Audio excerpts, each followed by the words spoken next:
E eu quero já perguntar pra você o seguinte. Ai, meu Deus. Essa primeira pergunta aí, né?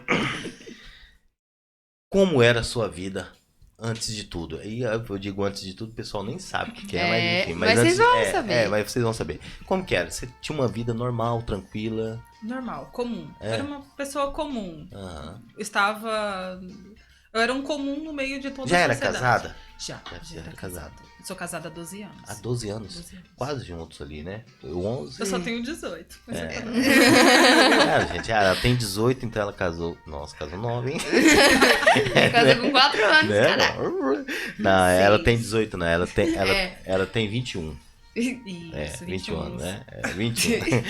Aí você já era casada. Já Tinha casada. Manuzinho? É Manu, né? Manuzinha, ela tinha 3 aninhos. 3 aninhos. Tinha acabado de fazer 3 aninhos. Sério. Aí, Aí quando você descobriu que você tinha câncer. câncer Câncer de mama. Câncer de mama. Como que foi pra você,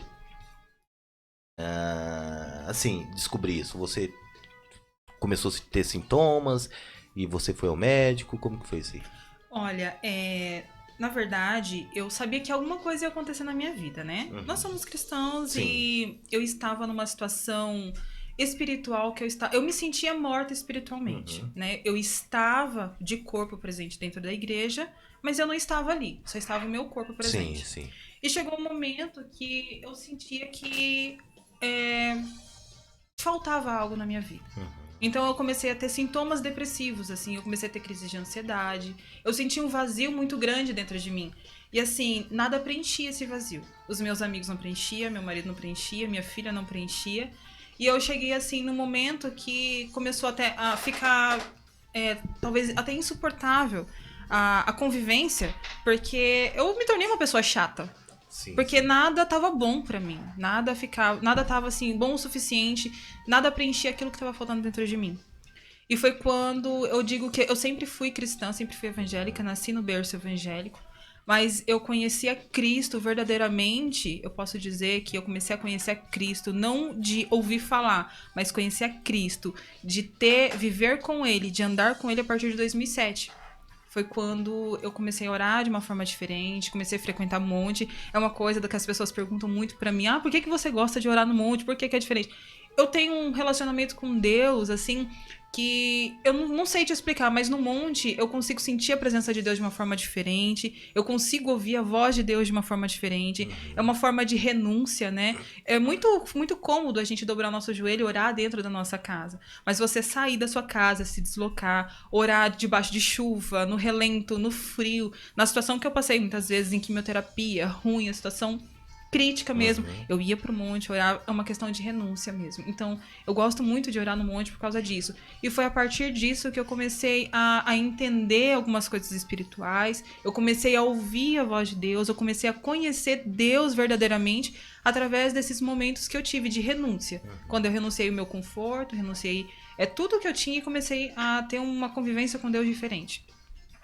E numa dessas campanhas, era dezembro de 2017, eu comecei a perguntar algumas coisas pra Deus, porque eu sabia que esse vazio precisava ser preenchido. E esse vazio, pra mim, era tão pequenininho, mas hoje eu sei que esse vazio era do tamanho de Deus na minha vida. Eu andava ao lado de Deus, mas não andava com Deus, né? Eu estava dentro da igreja, mas eu não andava com Deus. Eu sabia que esse vazio só podia ser preenchido por Cristo mesmo. Era a falta, aquilo que faltava era Cristo na minha vida. E foi quando eu ouvi a primeira vez que eu ouvi a voz do Senhor, e que ele falou pra mim que o ano de 2018 seria um ano diferente na minha vida e que uma novidade viria sobre a minha vida. Então, naquele primeiro momento, nossos planos era de ter mais um filho. Então, naquele primeiro momento, eu achei que eu teria um filho em 2018, que seria um novo presente. Eu tava voltando pra faculdade, né? Então, assim, eu ia me formar, já tava num emprego legal, tava trabalhando num lugar onde eu podia levar minha filha. Então, eu falei, bom, hoje eu vou... Tava querendo tirar meu passaporte, então tudo tava caminhando, minha vida tava caminhando, né?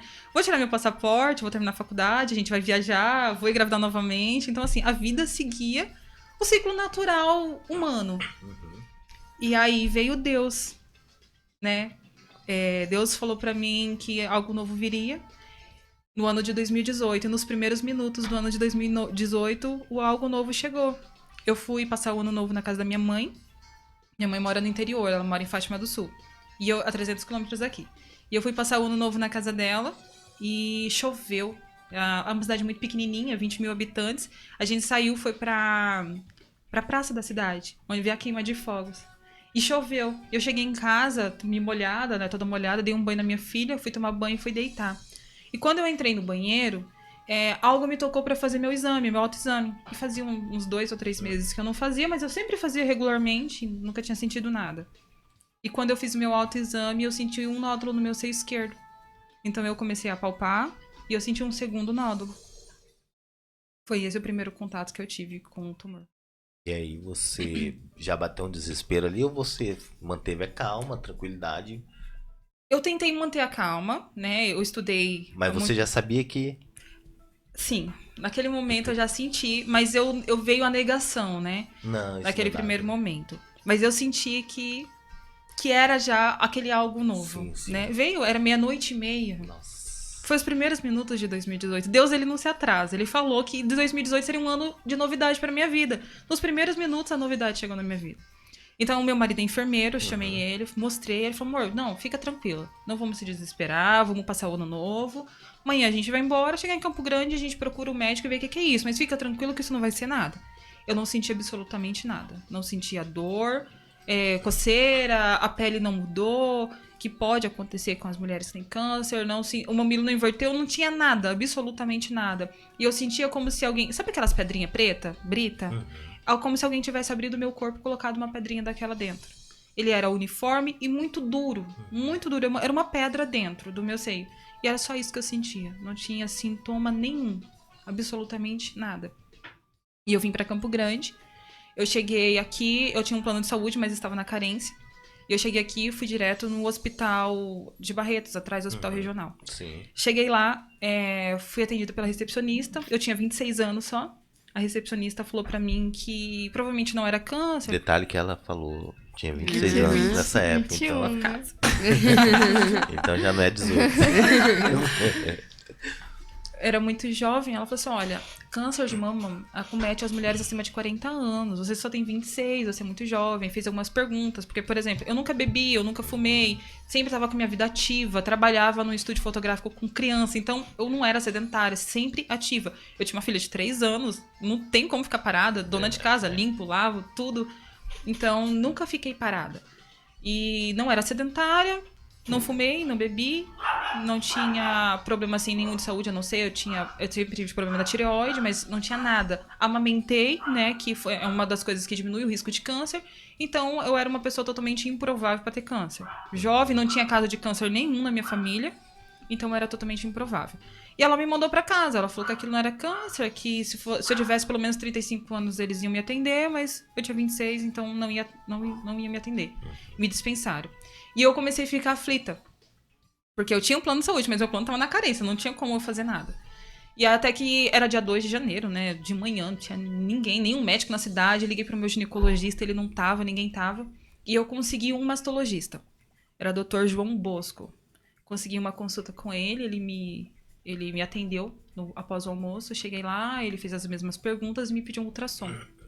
E eu fui direto, liguei na outra medical, consegui. Deus é tão perfeito que, assim, eu sempre digo que Deus, ele permite a gente entrar nos desertos, mas ele prepara tudo pra gente, né? Sim. Ele prepara o maná, ele prepara a pedra pra jorrar água, ele prepara tudo. E eu saí da consulta e eu liguei direto na outra medical e tinha uma vaga pra aquela hora. Eu tinha que ir naquele momento. E eu fui direto, consegui. Paguei um ultrassom, eu fiz. E o médico me fez as mesmas perguntas dos outros. E aí ele falou, olha... espera na recepção que eu vou te dar um laudo e eu quero que você leve direto pro seu médico. Eu falei, tudo bem. E ele me deu. E eu peguei, assim, eu tava conversando com meu marido no telefone e tal. Ele, amor, fica tranquilo, não é nada não. Peguei o laudo e eu entrei dentro do carro. No que eu entrei dentro do carro, o meu carro foi invadido por uma presença. E o Espírito Santo ministrou no meu coração. Antes de eu abrir, eu estava com o laudo na mão. E ele ministrou no meu coração. Essa era a novidade que eu tinha pra você no ano de 2018. E quando eu abri, estavam lá 2 nódulos, BIRAD 5, quando é acima de 98% de chance de ser câncer. Então eu estava com 2 nódulos e a chance de ser câncer era acima de 98%. Então eu fui encaminhada para biópsia. E eu fiz a biópsia e no dia 30 de janeiro eu recebi o resultado. Eu estava com carcinoma ductal invasivo, estágio 3.